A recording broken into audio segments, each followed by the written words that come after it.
पंढरीच्या मंदिराकडे निघालो. नामस्मरण सुरू आहे.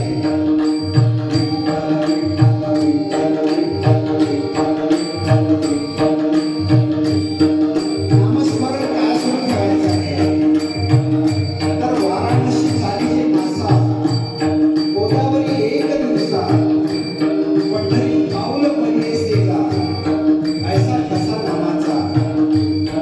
म्हणून नामस्मरण करत चालत आहो.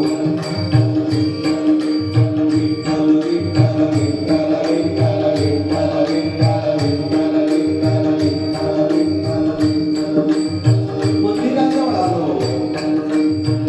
आई रुक्मिणी मातेच्या कळसाचं दर्शन घेतलं. समोर जाऊन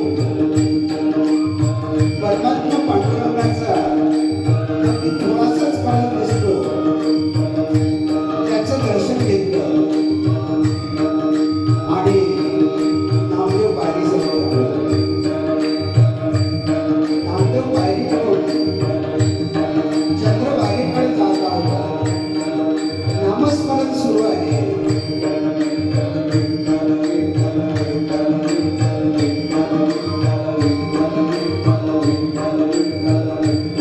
चंद्रभागेकडे जात आहोत.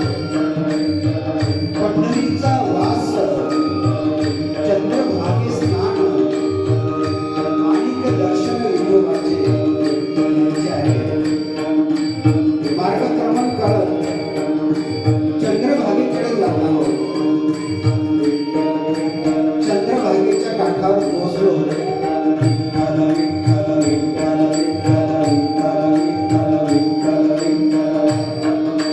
चंद्रभागेचं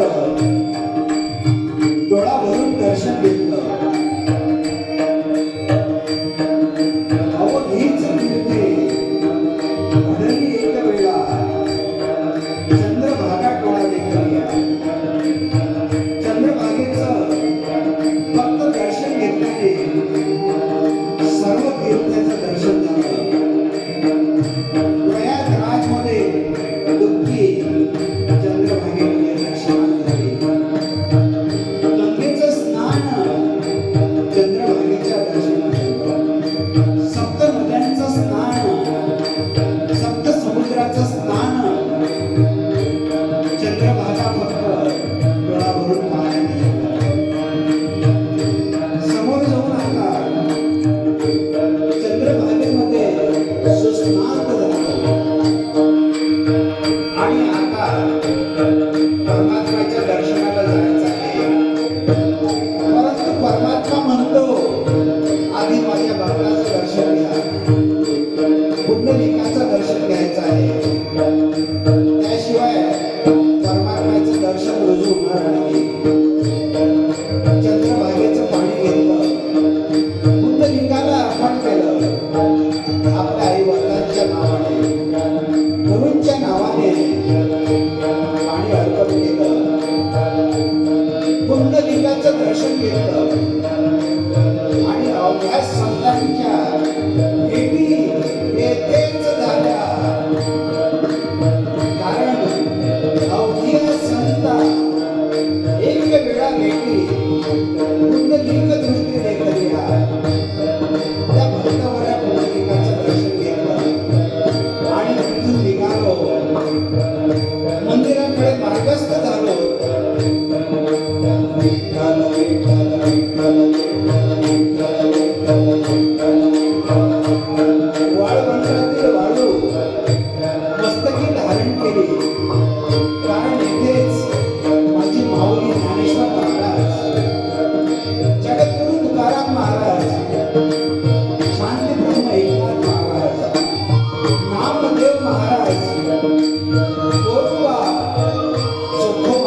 निर्यात्री येथे हजारो वर्षापासून अखंड दीप तेवत आहे. त्या दीपाचं दर्शन घेतलं. अखंड वीणा आहे. वीणेकरी माऊलींचं दर्शन घेतलं. गाथा ठेवलेली आहे. गाथेचं दर्शन घेतलं. आणि आता गरुड खांबाला घट्ट मिठी मारली.